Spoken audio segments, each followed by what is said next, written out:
السلام علیکم ورحمۃ اللہ وبرکاتہ۔ آج ہم 27واں پارہ پڑھیں گے۔ اعوذ باللہ من الشیطان الرجیم، بسم اللہ الرحمن الرحیم۔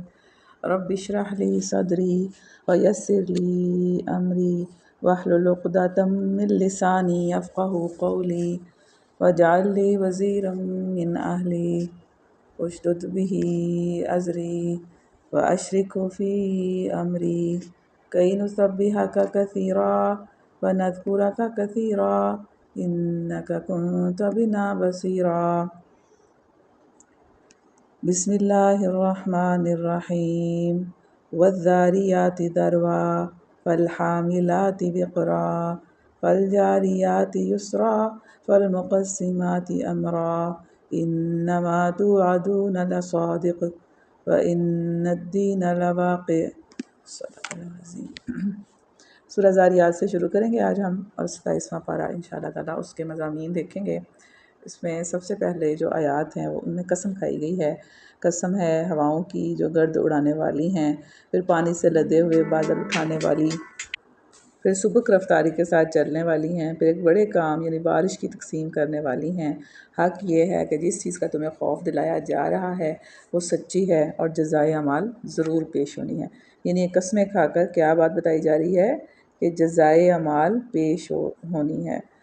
یعنی جس طرح یہ بے نظیر نظم اور باقاعدگی کے ساتھ بارش کا یہ عظیم الشان ضابطہ تمہاری آنکھوں کے سامنے چل رہا ہے، اور جو حکمتیں اور مصلحتیں اس میں صریح طور پر کار فرما نظر آتی ہیں، وہ اس بات پر گواہی دے رہی ہیں کہ یہ دنیا کوئی بے مقصد نہیں بنائی گئی، یہ ایک مقصد کے تحت بنائی گئی ہے، اور انسان کو جو اختیارات دیے ہیں اس کو اختیارات دے کر چھوڑ نہیں دیا گیا، بلکہ اس سے اس کا حساب لیا جائے گا۔ یعنی جو انسان نے دنیا میں کیا اس کو جو جزا ہے وہ ملے گی، اس کا یہ مطلب ہے۔ اور پھر فرمایا اس کے بعد متقی لوگوں کا ذکر ہے کہ اس سے پہلے ان کا ذکر ہے کہ جو جہنم میں جانے والے ہیں، کہ اس روز اس روز یعنی جزا کے بارے میں کیا کہا جا رہا ہے کہ وہ کب آئے گا، یوم جزا۔ تو فرمایا جا رہا ہے کہ اس روز آئے گا جب یہ لوگ آگ پر تپائے جائیں گے۔ اور پھر فرمایا کہ البتہ جو متقی لوگ ہیں نا، اس روز باغوں اور چشموں میں ہوں گے، جو کچھ ان کا رب انہیں دے گا اسے وہ خوشی خوشی لے رہے ہوں گے۔ اور وہ کیا تھے، ان کی کیا کوالٹیز تھی، وہ کیا کرتے تھے؟ فرمایا کہ وہ اس دن کے آنے سے پہلے نیکوکار تھے، یعنی ان دنیا میں وہ نیک لوگ تھے۔ دوسرا، راتوں کو کم ہی سوتے تھے، یعنی اس کا مطلب یہ نہیں کہ راتوں کو جا کے وہ خوش گپیاں مارتے تھے، موویز دیکھتے تھے، ٹک ٹاک چلاتے تھے، نہیں۔ آگے بتا دیا گیا کہ پھر وہی رات کے پچھلے پہروں میں معافی مانگتے تھے، یعنی اس لیے وہ جاگا کرتے تھے کہ ان کو آخرت کی فکر تھی، یوم حساب کا ان کو ڈر تھا، اور اپنے گناہوں سے وہ خوفزدہ تھے کہ کہیں ہمارے گناہ جو ہیں ہمارے آڑے نہ آ جائیں۔ تو اس لیے وہ کیا کرتے تھے، راتوں کے پچھلے پہروں میں معافی مانگتے تھے، اور ان کے مالوں میں حق تھا۔ کس کا حق تھا؟ سائل کا، جو اس سے سوال کرے، جو ان سے مانگے اس کا، اور محروم کا۔ یعنی وہ سائل اور محروم پر بھی خرچ کرتے تھے۔ یعنی یہ وہ لوگ تھے جو پھر جنتوں میں اعلیٰ مقام پائیں گے۔ پھر حضرت ابراہیم کا واقعہ ہے، اور اسی واقعے کے درمیان سے ہی اگلا پارہ شروع ہو رہا ہے۔ قَالَ فَمَا خَطْبُكُمْ أَيُّهَا الْمُرْسَلُونَ، کہ ابراہیم نے پوچھا کہ تم کو کیا مہم درپیش ہے؟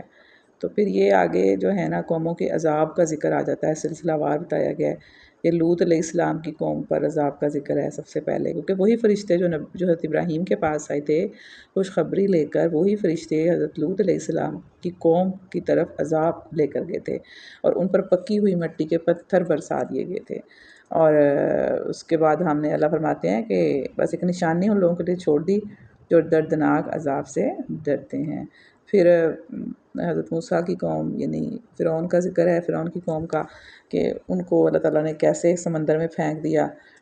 اور پھر عاد اور سمود کا ذکر ہے، اور پھر نوح علیہ السلام کی قوم کا، اور پھر فرمایا کہ اور ہر چیز کے ہم جوڑے بناتے ہیں، شاید کہ تم اس سے سبق لو۔ پھر فرمایا فَفِرُّوا إِلَى اللَّهِ، بس دوڑو اللہ کی طرف۔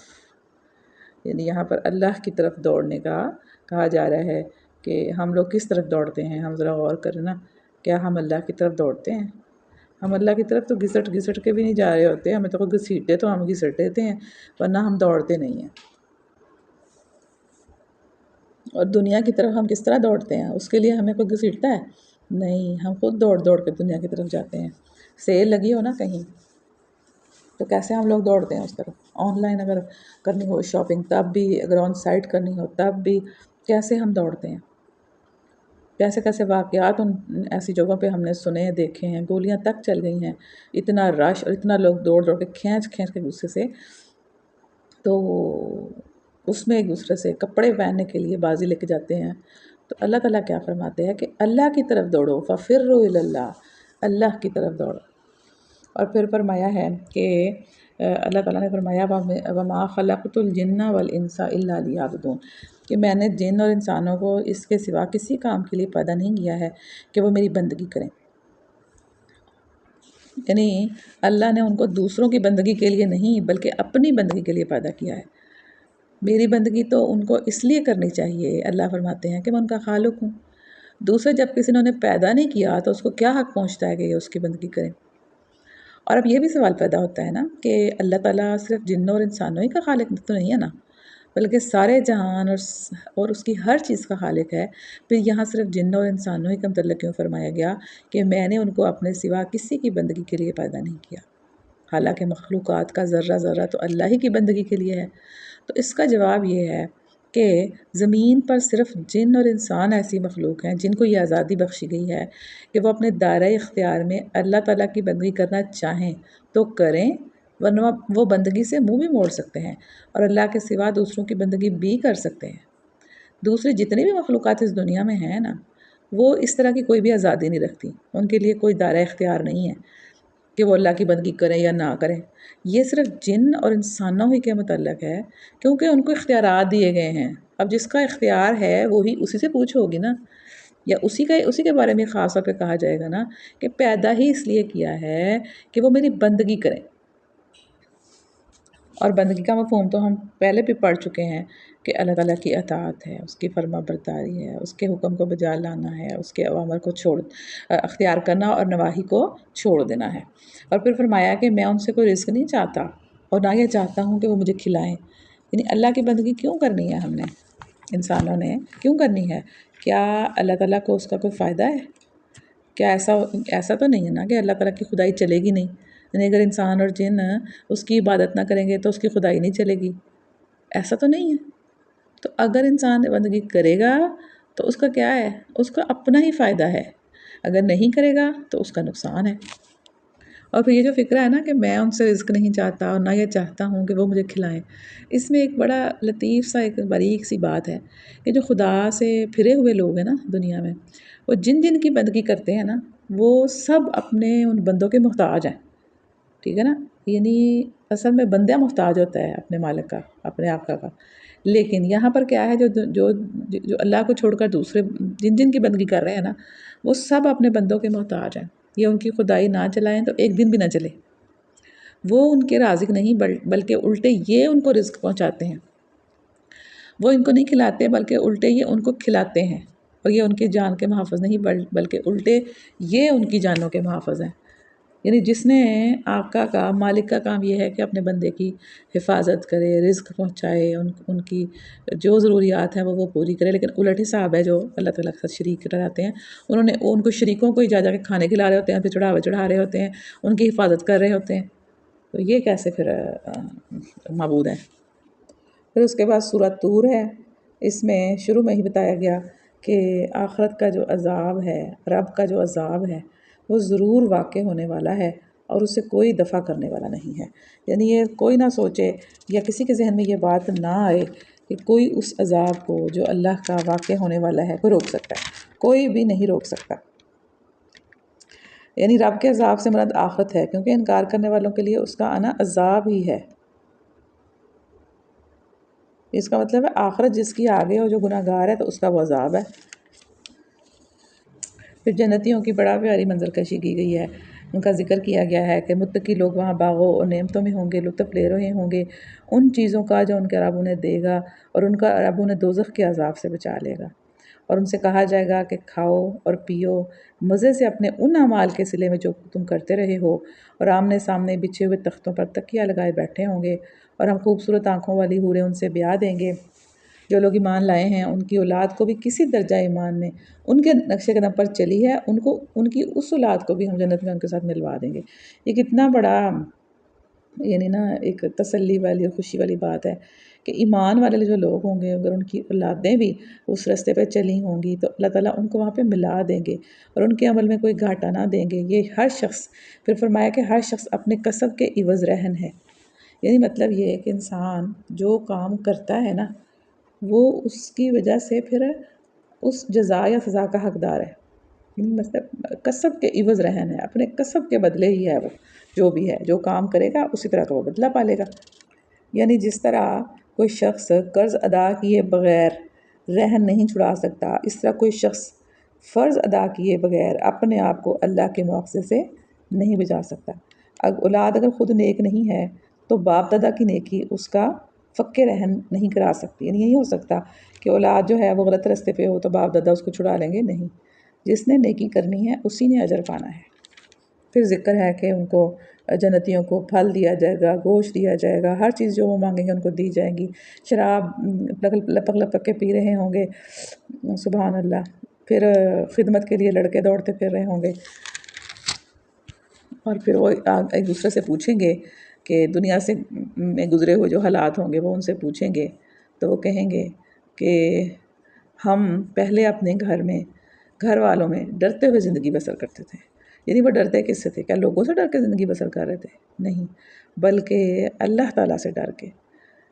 یعنی ہم وہاں پر عیش میں منہمک اور اپنے دنیا میں مگن ہو کر غفلت کی زندگی نہیں گزار رہے تھے۔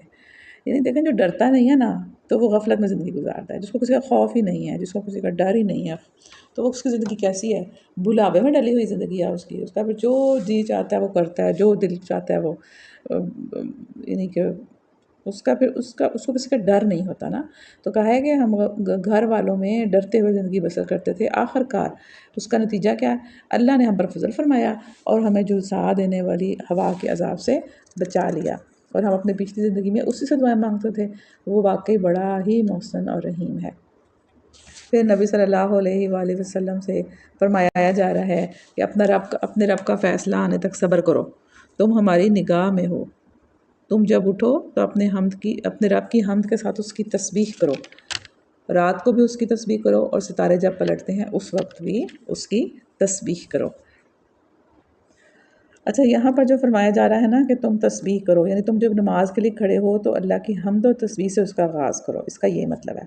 اسی حکم کی تعمیل میں رسول اللہ صلی اللہ علیہ وآلہ وسلم نے یہ ہدایت فرمائی کہ نماز کی ابتدا تکبیر تحریمہ کے بعد ان الفاظ سے کی جائے جیسے سبحانک اللہم و بحمدک و تبارک اسمک و تعالی جدک و لا الہ غیرک، یعنی ان الفاظ کے ساتھ نماز کی جو ہے ابتدا کی جائے۔ اور پھر فرمایا کہ جب تارے پلٹتے ہیں اس وقت کی تسبیح کرو، یعنی وہ کون سا وقت ہے؟ وہ فجر کا ٹائم ہے، نماز فجر اس سے مراد ہے۔ اس کے بعد سورہ نجم سٹارٹ ہو جاتی ہے اور یہاں پر شروع میں ہی قسم کھائی گئی ہے تارے کی جب کہ وہ غروب ہوا، اور سب سے پہلی بات کیا فرمائی جا رہی ہے کہ تمہارا جو رفیق ہے وہ بھٹکا ہوا ہے نہ بہکا ہوا ہے، یعنی رفیق کہا گیا ہے یہاں پر نبی اکرم صلی اللہ علیہ وآلہ وسلم کو، یعنی یہاں پر مخاطب جو ہے نا قریش ہیں اور رفیق کون ہے؟ نبی صلی اللہ علیہ وآلہ وسلم۔ اور یہاں پر جو کہا گیا نہ وہ بھٹکا ہے نہ بہکا ہے، اصل میں بھٹکنے سے مراد ہے کسی شخص کا رستہ نہ جاننے کی وجہ سے کسی غلط راستے پر چل پڑنا، اور بہکنے سے مراد ہے کہ کسی شخص کا جان بوجھ کے غلط راستہ اختیار کر لینا۔ تو یہاں پر جو ارشاد الہی ہے اس کا مطلب ہے کہ رسول اللہ صلی اللہ علیہ وسلم جو تمہارے جانے پہچانے آدمی ہیں ان پر تم لوگوں کا یہ الزام بالکل غلط ہے کہ وہ گمراہ یا بدراہ ہو گئے ہیں، در حقیقت وہ نہ بھٹکے ہیں نہ بہکے ہیں، بالکل صحیح راستے کے اوپر ہیں وہ۔ اور پھر فرمایا کہ وہ اپنی خواہش سے نفس سے نہیں بولتا، یعنی نبی کرم صلی اللہ علیہ وسلم اپنے دل سے جو دل کرتا ہے نہیں کہہ دیتے کہ یہ اللہ نے کہا ہے، یہ اللہ نے کہا ہے، بلکہ یہ تو ایک وحی ہے، ان ہوا الا وحی یوحی، یہ تو ایک وحی ہے جو اس پر نازل کی جاتی ہے، یعنی وہ وحی کے ساتھ ہی بولتے ہیں، جو بھی وہ کہتے ہیں نا، جو وہ آپ کو بتاتے ہیں وہ ان کی طرف وحی ہوتی ہے تو وہ بتاتے ہیں، اپنی طرف سے وہ کوئی نہیں آپ کو بتا رہے۔ پھر فرمایا کہ وہ سامنے آ کھڑا ہوا جب کہ وہ بالائی افق پر تھا، اور پھر قریب آیا اور اوپر معلق ہو گیا، یہاں تک کہ 2 کمانوں کے برابر یا اس سے کچھ کم فاصلہ رہ گیا۔ یعنی جبریل علیہ السلام نبی صلی اللہ علیہ وسلم کو اپنی اصلی شکل میں دکھائی دیے، یہاں سے یہ پتہ چلتا ہے۔ اور ایک مرتبہ پھر اس نے سدرۃ المنتہا کے پاس اس کو اترتے دیکھا، جہاں پاس جنت المأوا ہے۔ اس وقت سدرہ پر چھا رہا تھا جو کچھ کے چھا رہا تھا، نگاہ نہ چوندی آئی، نہ حد سے متجاوز ہوئی، اور اس نے اپنے رب کی بڑی بڑی نشانیاں دیکھیں۔ پھر ان لوگوں کا ذکر آتا ہے کہ جنہوں نے اللہ کے ساتھ شریک ٹھہرا لیے ہیں، لات، عزیٰ، منات، تو فرمایا جا رہا ہے کہ حقیقت یہ ہے کہ یہ لوگ محض وہم و گمان کی پیروی کر رہے ہیں اور خواہشات نفس کے مرید بنے ہوئے ہیں۔ یعنی یہ لوگ اپنے دل کے مرضی سے یہ کر رہے ہیں، جنہوں نے بت بنائے ہوئے ہیں، یہ خواہشات نفس کے مرید بنے ہوئے ہیں، اس کے غلام ہیں، حالانکہ ان کے رب کی طرف سے ان کے پاس ہدایت آ چکی ہے۔ کیا انسان جو کچھ چاہے اس کے لیے وہی حق ہے؟ کہ جو وہ چاہے وہی حق ہے؟ کیا ایسا تو نہیں ہو سکتا؟ یعنی اس کا مطلب ایک تو یہ ہے نا کہ ایک اس کا یہی مطلب ہے جو سمجھ میں آ رہا، دوسرا اس کا یہ مطلب بھی ہے کہ کیا انسان کو یہ حق ہے کہ جس کو چاہے معبود بنا لے، اور تیسرا مطلب یہ بھی لیا جا سکتا ہے کہ کیا انسان ان معبودوں سے اپنی مرادیں پا لینے کی جو تمنا رکھتا ہے وہ کبھی پوری ہو سکتی ہے؟ یعنی ایک فکر ہے لیکن اس کے کتنے ہی مطلب ہیں، 3 مطلب نکل آئے ہیں۔ اور پھر فرمایا کہ دنیا اور آخرت کا مالک تو اللہ ہی ہے۔ پھر اس شخص کا ذکر ہے کہ جو دنیا پرست ہے، اس کے بارے میں فرمایا کہ اے نبی، جو شخص ہمارے ذکر سے منہ پھیرتا ہے، یعنی وہ شخص جو ذکر سے منہ پھیرتا ہے اور دنیا کی زندگی کے سوا جسے کچھ مطلوب نہیں ہے، یعنی اس کو دنیا ہی چاہیے، اس کو اور کچھ نہیں چاہیے، تو فرمایا اسے اس کے حال پر چھوڑ دو، کیونکہ ظاہر بات ہے جس کو صرف دنیا کا فکر ہے، دنیا کی اس کو پرواہ ہے، اور اس نے اللہ کے ذکر کو بھی سے منہ بھی موڑا ہوا ہے، تو پھر ایسے شخص کو اسی کے حال پہ چھوڑ دو۔ اور پھر فرمایا کہ جو بڑے بڑے گناہ ہیں، کہ اللہ تعالیٰ نے فرمایا کہ زمین و آسمان کی ہر چیز کا مالک اللہ ہی ہے، تاکہ اللہ برائی کرنے والوں کو ان کے عمل کا بدلہ دے اور ان لوگوں کو اچھی جزا سے نوازے جنہوں نے نیک رویہ اختیار کیا ہے۔ پھر ان کے بارے میں آتا ہے کہ جو بڑے بڑے گناہوں سے اور کھلے کھلے کبھی افعال سے پرہیز کرتے ہیں، یعنی بڑے بڑے گناہوں سے وہ بچتے ہیں، الا یہ کہ کچھ قصور ان سے سرزد ہو جائے۔ یعنی اس کا مطلب یہ ہے کہ آدمی عملاً کسی بڑے گناہ کے قریب تک نہ پہنچے، مگر یعنی کہ اگر پہنچ بھی جائے نا اس کے قریب تو اس کا ارتکاب نہ کرے۔ یعنی سب سے پہلی بات تو یہ ہے کہ آدمی اگر کسی بڑے گناہ کے پاس چلا بھی جائے تو اس کا ارتکاب نہ کرے، یعنی وہ گناہ نہ کرے، تو پھر یہ کیا ہے؟ اس کو چھوٹے گناہ کہا جاتا ہے۔ اور پھر اگر اسے کچھ دیر کے لیے گناہ میں مبتلا ہو گیا ہے تو پھر اس سے باز آ جائے، جلدی سے اس سے ہٹ جائے اس گناہ سے، تو وہ بھی یہی ہے۔ پھر اس کا مطلب بعض نے یہ بھی لیا ہے کہ آدمی گناہ کا خیال یا اس کی خواہش یا اس کا ارادہ تو کرے مگر عملاً کوئی اقدام نہ کرے، تو پھر وہ بھی یہی ہے۔ اور پھر فرمایا، یہ بھی اس کے بارے تفاسیر میں لکھا ہے کہ ہر وہ فعل گناہ کبیرہ ہے کہ جسے کتاب و سنت کی کسی صحیح نص نے حرام قرار دے دیا ہو، یعنی واضح لکھا ہوا ہو کہ یہ حرام ہے، یا اس کے لیے اللہ اور اس کے رسول نے دنیا میں کوئی سزا مقرر کی ہو، وہ حرام ہے، یا اس پر آخرت میں عذاب کی وعید سنائی گئی ہو، وہ بھی حرام ہے، یا اس کے مرتکب پر لعنت کی ہو، یا جو اس کا مرتکب ہو اس پر نزول عذاب کی خبر دی ہو۔ یہ ہیں بڑے گناہ۔ اور اس نوعیت کے گناہوں کے سوا جتنے بھی افعال شریعت کی نگاہ میں ناپسندیدہ ہیں وہ سب چھوٹے گناہوں کی تعریف میں آتے ہیں۔ اسی طرح لیکن اگر البتہ گناہ صغیرہ ایسی حالت میں کبیرہ بن جاتا ہے، یعنی چھوٹا گناہ بھی بڑا ہو جاتا ہے، وہ کیسے؟ کہ جب اس کو اللہ تعالیٰ کے مقابلے میں تکبر کے جذبے سے کیا جائے، یعنی پرواہ نہ کی جائے کہ وہ انسان یہ سمجھے لو پھر کیا ہے، چھوٹی سی تو غلطی ہے، میں نے کر لی تو کیا ہو گیا، یا تکبر سے کیا جائے اس کو کہ میں یہ کوئی بات نہیں ہے، میں تو کر سکتا ہوں یا کر سکتی ہوں، اس کا تو مطلب تکبر کے ساتھ کیا جائے، اور اس کا مرتکب اس شریعت کو کسی یعنی سمجھا ہی نہ کچھ کہ جو اللہ تعالیٰ نے شریعت دی ہے یہ کوئی بھی نہیں ہے، اس کی کوئی ویلیو ہی نہ ہو، تو وہ چھوٹا سا گناہ بھی بڑا ہو جائے گا۔ ٹھیک ہے۔ فرمایا کہ انا ربا کا واسع المغفرہ، کہ بے شک تیرے رب کا جو دامن ہے نا وہ بڑا ہی وسیع ہے۔ اچھا، اب یہ بھی سمجھ میں آتی ہے کہ یہ جو چھوٹے گناہ ہیں وہ اس وجہ سے نہیں ہے کہ وہ چھوٹے گناہ نہیں ہوتے، ایسی بات نہیں ہے، بلکہ اس کی وجہ یہ ہے کہ انسان اپنے بندوں کے ساتھ تنگ نظری کا معاملہ نہیں فرماتا۔ بندے اگر نیکی اختیار کریں اور بڑے گناہوں سے اور فواہش سے بچیں تو ان کی چھوٹی چھوٹی باتوں پر گرفت نہ فرمائے گا۔ یعنی یہ بات ہے نا اصل میں کہ انسان اللہ تعالیٰ اگر یعنی اس کی چھوٹی چھوٹی چیزوں کو پھر معاف کر دیتے ہیں۔ جیسے اس کی مثال ایسے لینا کہ ایک کلاس میں اچھا بچہ ہو، ہر وقت وہ ہر کام ٹھیک کرتا ہو، لیکن اس سے چھوٹی موٹی کوئی غلطیاں ہو جائیں، وہ ایسی حرکتیں ہو جائیں تو اس کو ٹیچر جو ہے نا وہ کچھ نہیں کہتے، معاف کر دیتے ہیں۔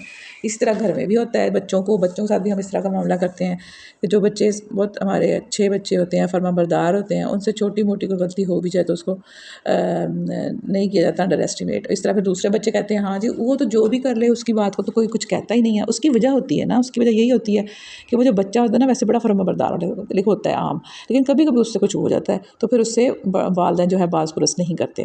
پھر فرمایا کہ کوئی بوجھ اٹھانے والا دوسرے کا بوجھ نہ اٹھائے گا۔ یعنی یہ ہے کہ ہر شخص اپنے فعل کا خود ذمہ دار ہے۔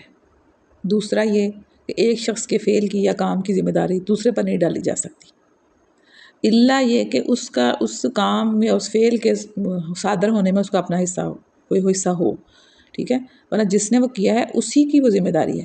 تیسرا یہ کہ کوئی شخص اگر چاہے بھی تو کسی دوسرے شخص کے فعل کی ذمہ داری کو اپنے اوپر نہیں لے سکتا۔ وہ یہ نہیں کہہ سکتا کہ ہاں چلو اس کا جو گناہ ہے وہ میرے کھاتے میں ڈال دیا جائے، ایسا نہیں ہوگا۔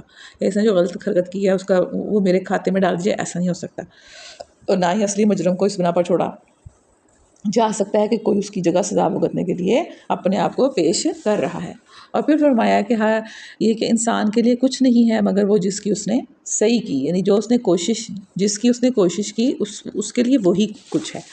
اس کے میں سے بھی انہوں نے کہا ہے کہ 3 مطلب نکلتے ہیں، 3 اصول ہیں۔ ایک ہے کہ ہر شخص جو کچھ بھی پائے گا اپنے اعمال کا پھل پائے گا، یعنی جو اس نے کیا ہوگا نا وہی اس کو اس کا اجر ملے گا جیسا اس نے کام کیا ہوگا۔ دوسرے یہ کہ ایک شخص کے عمل کا پھل دوسرا نہیں پا سکتا، الا یہ کہ اس عمل میں اس کا اپنا کوئی حصہ نہ ہو۔ جب تک اس میں حصہ نہ ہو وہ اس میں سے عمل میں سے اس کا پھل وہ نہیں پا سکتا۔ تیسرا یہ کہ کوئی شخص صحیح و عمل کے بغیر کچھ بھی نہیں پا سکتا، یعنی یہ بھی ضروری ہے کہ اگر اس نے کچھ کیا ہی نہیں ہے، کوئی کوشش کی ہی نہیں ہے تو پھر وہ اس کا کیسے پا سکتا ہے۔ پھر اس کے بعد سورۃ القمر ہے، اس میں شروع میں بتایا کہ قیامت کی گھڑی قریب آ گئی ہے اور چاند پھٹ گیا ہے۔ یہ اصل میں چاند کا پھٹ جانا اس بات کی علامت ہے کہ قیامت قریب ہے اور اس کا برپا ہو جانا ہر وقت ممکن ہے۔ اور یہ واقعہ جو تھا نا احادیث کی روح سے اس بیان کی کوئی حقیقت نہیں ہے کہ یہ واقعہ حضور صلی اللہ علیہ وسلم کے اشارے سے رونما ہوا تھا۔ ہوا یہ تھا کہ کفار مکہ نے معجزے کا مطالبہ کیا تھا اور اس پر یہ معجزہ ان کو دکھایا گیا تھا کہ چاند پھٹا اور پھر ان کے سامنے جڑ گیا۔ پھر مختلف اقوام کے اوپر آنے والے عذابوں کا ذکر ہے کہ نوح علیہ السلام کی قوم پر پانی کا عذاب آیا کہ وہ پانی سے غرق کر دیے گئے۔ پھر عاد کی قوم پر ہوا کا عذاب آیا، ہوا ایسی زبردست چلی کہ ان کو اکھاڑ پھچاڑ دیا۔ پھر صالح علیہ السلام کی قوم کو دھماکے سے تباہ کیا گیا اور لوط علیہ السلام کی قوم پر پتھروں کی بارش کا عذاب آیا۔ اور بار بار اس صورت میں کہا جا رہا ہے کہ ہم نے قرآن کو نصیحت کے لیے آسان بنا دیا ہے، یعنی یہ ایسی کتاب ہے جس کو نصیحت حاصل کرنے کے لیے بہت آسان ہے۔ اس کو اس طریقے سے اللہ تعالیٰ نے اس کے اندر احکامات ہیں وہ لکھوائے ہیں اور بھیجے ہیں اپنے کہ وہ نصیحت کے لیے بہت زبردست کتاب ہے یہ، کیونکہ بار بار چیزیں جو ہیں وہ بدل کے سامنے آتی ہیں، یعنی ایک ٹاپک کے تحت نہیں اس کو کہ نماز کا ٹاپک الگ ہو، زکوٰۃ کا الگ ہو، حج کا الگ ہو، یا اخلاقیات کا الگ ہو، یا معاشرتی جو احکامات ہیں وہ الگ سے دیے گئے ہوں، نہیں، بلکہ بار بار چیزیں آتی ہیں اور یہی نصیحت کا طریقہ ہوتا ہے کہ چیزوں کو بار بار دوسرے کو اس کی یاد دہانی کرائی جائے، تذکیر کروائی جائے۔ پھر فرمایا کہ ہم نے ہر چیز ایک تقدیر کے ساتھ پیدا کی ہے اور ہمارا حکم بس ایک ہی حکم ہوتا ہے اور پلک جھپکاتے میں وہ عمل میں آ جاتا ہے۔ یعنی اس کا تقدیر کا مطلب یہ ہے کہ دنیا میں کوئی چیز بھی الٹ اپ نہیں پیدا کی گئی، بلکہ ہر چیز کی ایک تقدیر ہے جس کے مطابق وہ ایک مقررہ وقت پر بنتی ہے، ایک خاص شکل اختیار کرتی ہے، ایک خاص حد تک نشوونما پاتی ہے، ایک خاص مدت تک باقی رہتی ہے اور ایک خاص وقت پر ختم ہو جاتی ہے۔ یہ ہے تقدیر، یعنی اس کا ایک خاص طریقے سے بننا، پھر ایک خاص شکل اختیار کرنا، پھر ایک خاص حد تک نشوونما پانا، اور پھر ایک مدت تک باقی رہنا اور ایک وقت پر ختم ہو جانا۔ اس کے بعد سورہ الرحمن شروع ہو رہی ہے، مدنی سورہ ہے، اور اس کے بارے میں نبی اکرم صلی اللہ علیہ وآلہ وسلم نے فرمایا کہ ہر چیز کی ایک زینت ہے، اور قرآن کی زینت سورہ الرحمن ہے۔ اس کو دیکھتے ہیں۔ بسم اللہ الرحمن الرحیم۔ الرحمن علم القرآن خلق الانسان علمہ البیان الشمس والقمر بحسبان والنجم والشجر یسجدان۔ الرحمن، سب سے پہلے کیا فرمایا جا رہا ہے کہ الرحمن علم القرآن، کہ رحمان نے اس قرآن کی تعلیم دی ہے، اور اسی نے انسان کو پیدا کیا اور اس کو بولنا سکھایا۔ یعنی یہ رحمان کی رحمت ہے، اس کی اپنی مخلوق کے ساتھ محبت ہے کہ اس نے اس کو قرآن کی تعلیم دی اور اس کو کیا کیا؟ بولنا سکھایا۔ علمہ البیان، اس کو بیان کرنے کی طاقت دی، استطاعت دی۔ پھر فرمایا جا رہا ہے کہ کائنات کو عدل پر قائم کیا، کہ سورج اور چاند ایک حساب کے پابند ہیں، تارے اور درخت سب سجدہ ریز ہیں، آسمان کو اس نے بلند کیا اور میزان قائم کر دی۔ پھر اس کا تقاضا یہ ہے کہ تم میزان میں خلل نہ ڈالو، یعنی اس نے یہ جو کائنات بنائی ہے وہ عدل پر قائم کی ہے، تو پھر تم کیا کرو؟ تم بھی اندر بے انصافیاں نہ کرو، عدل ہی کرو، انصاف کے ساتھ ٹھیک ٹھیک تولو اور ترازو میں بھی ڈنڈی نہ مارو۔ یعنی چونکہ یہ ایک متوازن کائنات ہے نا، اور اس کا سارا نظام عدل پر ہے، اس لیے تمہیں بھی عدل پر قائم ہونا چاہیے۔ اب ہر انسان اپنا دائرہ دیکھے نا کہ وہ کیا وہ عدل پہ قائم ہے، کیا وہ ناانصافیاں کرتا ہے۔ پھر فرمایا کہ بس اے جن و انس، تم اپنے رب کی کن کن نعمتوں کو جھٹلاؤ گے؟ تو کذبان، اب جھٹلانا جو ہے اس کا کیا معنی ہے؟ اس کا مطلب ہے نہ ماننا۔ ایک تو یہ ہے نا کہ ماننا ہی نہیں ہے، دوسرا اس کے ساتھ کسی کو اللہ کے ساتھ شریک ٹھہرانا، یہ بھی اسی کے اندر آ جاتا ہے۔ پھر اطاعت سے انکار کر دینا، یہ بھی تو کذبان ہے۔ اور پھر عملاً اطاعت نہ کرنا، یعنی ویسے تو کہنا کہ ہاں ہاں نہیں میں اطاعت کرتی ہوں، کروں گی، لیکن عملاً اطاعت نہ کرنا بھی تو کذبان کے اندر ہی آ جاتا ہے۔ پھر اللہ تعالیٰ فرمایا کہ ہم نے دو سمندر چھوڑ دیے نا، لیکن ان کے درمیان اللہ تعالیٰ کہتے ہیں ہم نے پردہ حائل کر دیا۔ دو سمندروں کو اس نے چھوڑ دیا کہ وہ باہم مل جائیں، پھر بھی ان کے درمیان ایک پردہ حائل ہے جسے وہ تجاوز نہیں کرتے۔ کتنی بڑی نشانی ہے اللہ تعالیٰ کی کہ ایک ہی جگہ پہ دو سمندر پائے جاتے ہیں لیکن وہ آپس میں مل نہیں سکتے، کیونکہ اللہ تعالیٰ نے ایک پردہ حائل کیا ہوا ہے۔ پھر فرمایا کہ ہر چیز فنا ہونے والی ہے، دنیا میں جو بھی ہے وہ سب فنا ہونے والا ہے، صرف باقی رہنے والی کس کی ذات ہے؟ تیرے رب کی ذات ہے، تیرے رب کی جلیل و کریم ذات ہے، باقی رہنے والی ہے۔ پھر جنوں اور انسانوں کو مخاطب کیا گیا ہے کہ اے زمین کے بوجھو، عن قریب ہم تم سے باز پرس کرنے کے لیے فارغ ہوئے جاتے ہیں۔ یعنی یہاں پر انسانوں اور جنوں کو کہا گیا ہے کہ تم لوگ زمین کے بوجھ ہو۔ اور بوجھ کیوں کہا گیا ہے؟ کیونکہ وہ فرما برداری نہیں کرتا نا اگر، تو پھر وہ بوجھ ہے۔ اگر وہ انسان ہے یا جن ہے اور وہ اپنے مالک کی، اپنے خالق کی، اپنے رازق کی فرما برداری نہیں کرتا، اس کی اطاعت سے نکل نکل کے بھاگتا ہے، تو وہ کیا ہے؟ وہ زمین پر بوجھ ہے۔ جیسے آپ اس کی مثال ایسے لے لیں کہ ایک بچہ آپ کا باقی بچے تو آپ کے ٹھیک ہیں، لیکن ایک بچہ جو ہے نا وہ آپ کی بات نہیں مانتا، فرما برداری نہیں کرتا، نافرمانیاں کرتا ہے، تو آپ کو وہ کیا لگتا ہے؟ پھر وہ بوجھ ہی لگتا ہے نا پھر۔ تو یہی والی بات ہے کہ جب انسان اللہ تعالیٰ کی، اپنے خالق کی فرما برداری نہیں کرتا تو پھر وہ بوجھ ہے، اور انسان بھی اور جن بھی۔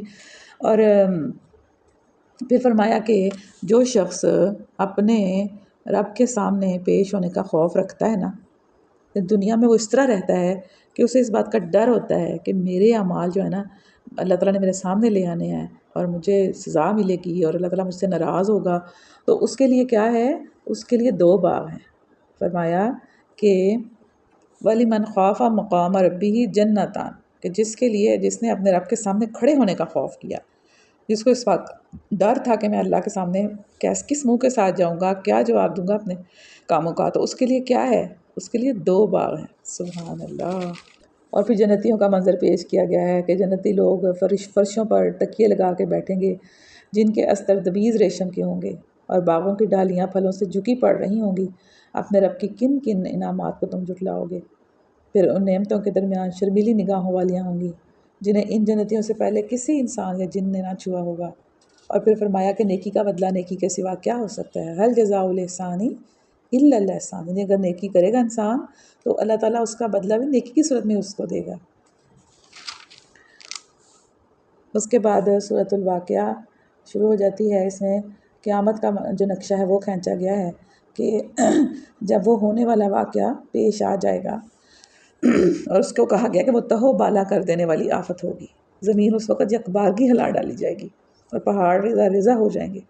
اور پھر 3 گروہوں کا ذکر آیا ہے کہ جو وہاں پر اس وقت 3 گروہ ہوں گے، ان میں سے ایک گروہ ہیں دائیں بازو والے، دوسرے ہیں بائیں بازو والے، اور تیسرے ہیں آگے والے۔ جو دائیں بازو والے ہیں وہ کون سے لوگ ہوں گے؟ وہ جنتی لوگ ہوں گے۔ سو دائیں بازو والوں کی خوش نصیبی کا کیا کہنا، وہ خوش نصیب لوگ ہوں گے۔ اور جو بائیں بازو والے ہوں گے تو وہ ان کے بارے میں فرمایا کہ وہ ان کی بد نصیبی کا کیا ٹھکانہ۔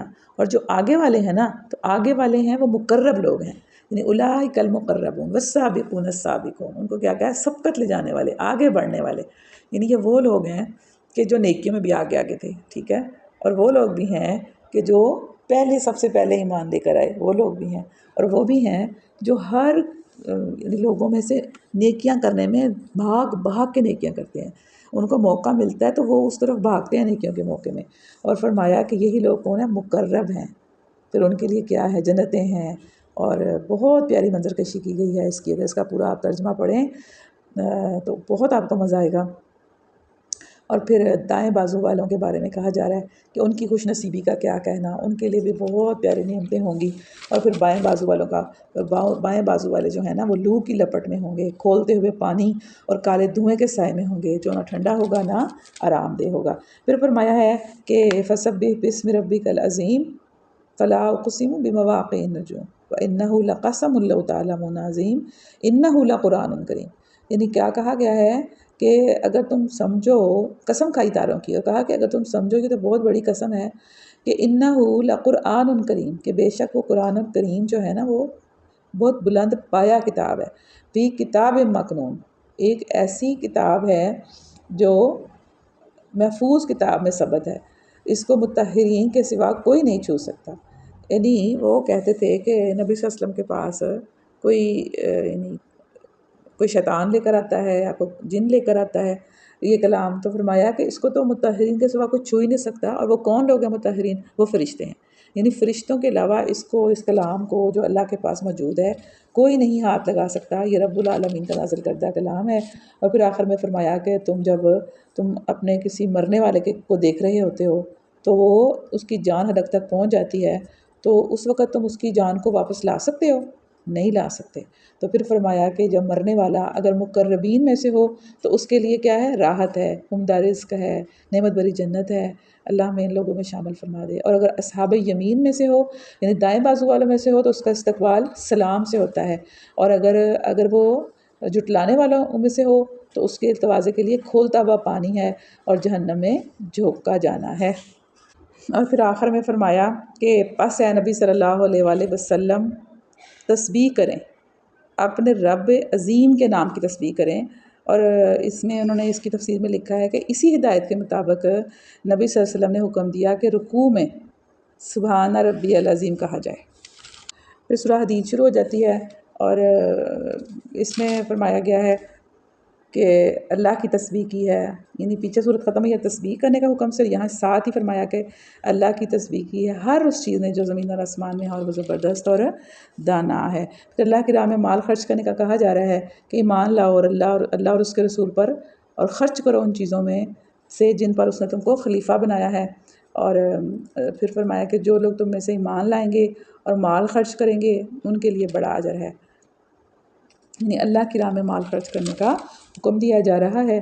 پھر اس کے فرمایا کہ کیا وجہ ہے کہ تم اللہ کی راہ میں مال خرچ نہیں کرتے، حالانکہ زمین و آسمان کی میراث اللہ ہی کے لیے ہے۔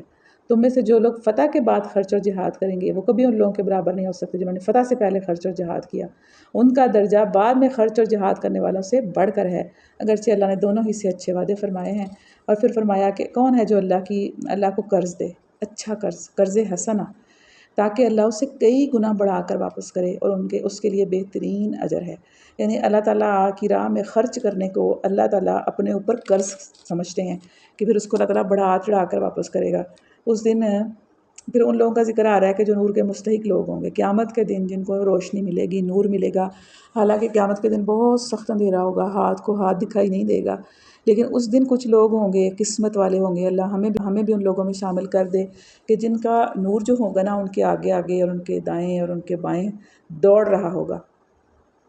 فرمایا کہ اس دن کہ جب تم مومن مردوں اور عورتوں کو دیکھو گے کہ ان کا نور ان کے آگے آگے اور ان کے دائیں جانب دوڑ رہا ہوگا، جن کے نیچے اور ان سے کہا جائے گا کہ آج بشارت ہے تمہارے لیے، جنتیں ہوں گی اور جن کے نیچے نہریں بہہ رہی ہوں گی، جن میں وہ ہمیشہ رہیں گے۔ اللہم ربنا جعلنا منہم آمین۔ یہی وہ بڑی کامیابی ہے۔ اور اس روز منافق مردوں اور منافق عورتوں کا یہ حال ہوگا کہ وہ مومنوں سے کہیں گے کہ ذرا ہماری طرف دیکھو تاکہ ہم تمہارے نور سے کچھ فائدہ اٹھائیں۔ یعنی اس دن ان کے پاس چونکہ اندھیرا ہوگا اور ان کو کچھ نظر نہیں آ رہا ہوگا، تو وہ ایمان والوں سے کہیں گے کہ ہماری طرف دیکھو تاکہ ہم بھی کچھ نور سے فائدہ اٹھا لیں، مگر ان سے کہا جائے گا کہ پیچھے ہٹ جاؤ، اپنا نور کہیں اور تلاش کرو۔ اللہ اکبر۔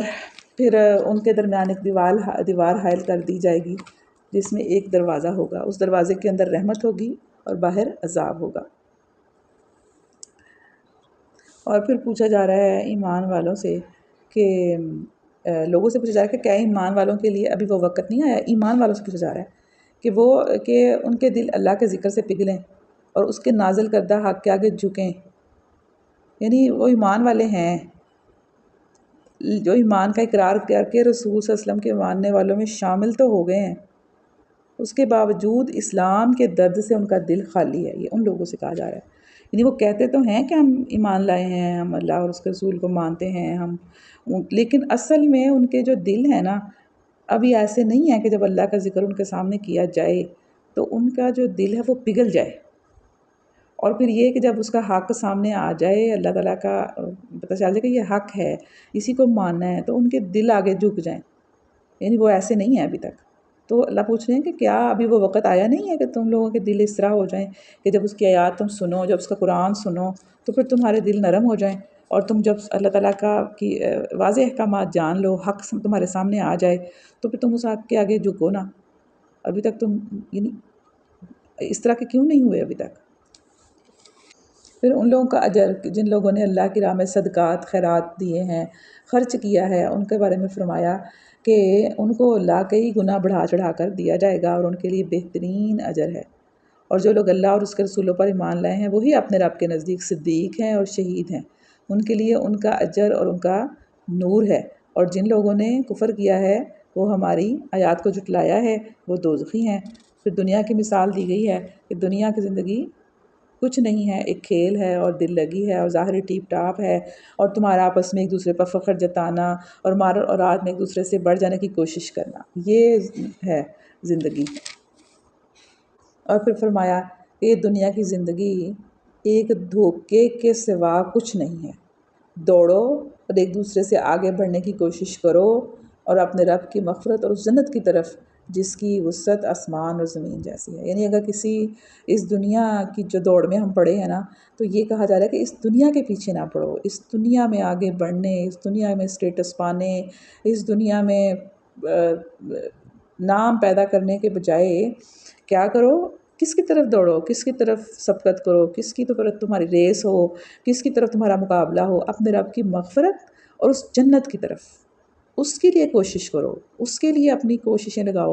کبھی اپنا جائزہ لینا ہم کہ ہم اپنے سارے دن کے کاموں میں ہم کتنی لگن اور کتنی کوشش کس کام کے لیے کرتے ہیں۔ ایک طرف اللہ کا دین کا کام ہو اور ایک طرف دنیا داریاں ہوں، تو ہم کس کی طرف بھاگ بھاگ کے جاتے ہیں، کس کے لیے ہم کوششیں کرتے ہیں، کس کے لیے ہم دوڑتے ہیں، کس کے لیے اپنی صلاحیتیں صرف کرتے ہیں۔ اب ہم یہ خود سوچنا ہے، آپ سب سوچئے گا، غور کیجئے گا کہ کیا ہماری جو ریس ہے، ہماری جو دوڑ ہے، ہمارا جو مقابلہ اور مسابقت ہے کس طرف ہے؟ کیا اپنے رب کی مغفرت اور جنت کے لیے کر رہے ہیں یا دنیا کے لیے، دنیا والوں کو خوش کرنے کے لیے، اپنے خواہش نفس کو پورا کرنے کے لیے، اپنے دل کی خوشی کو پورا کرنے کے لیے کر رہے ہیں۔ اور وہ جنت کیسی ہے؟ جس کی وسعت آسمان اور زمین جیسی ہے۔ اللہ تعالیٰ ہمیں بھی ان جنتوں کا وارث بنا دے، ہماری اولادوں کو، ہمارے والدین کو، ہمارے دین کے ساتھیوں کو، ہمیں سکھانے پڑھانے والوں کو، اور ہمیں اللہ کی طرف لے کے آنے والوں کو۔ آمین یا رب العالمین۔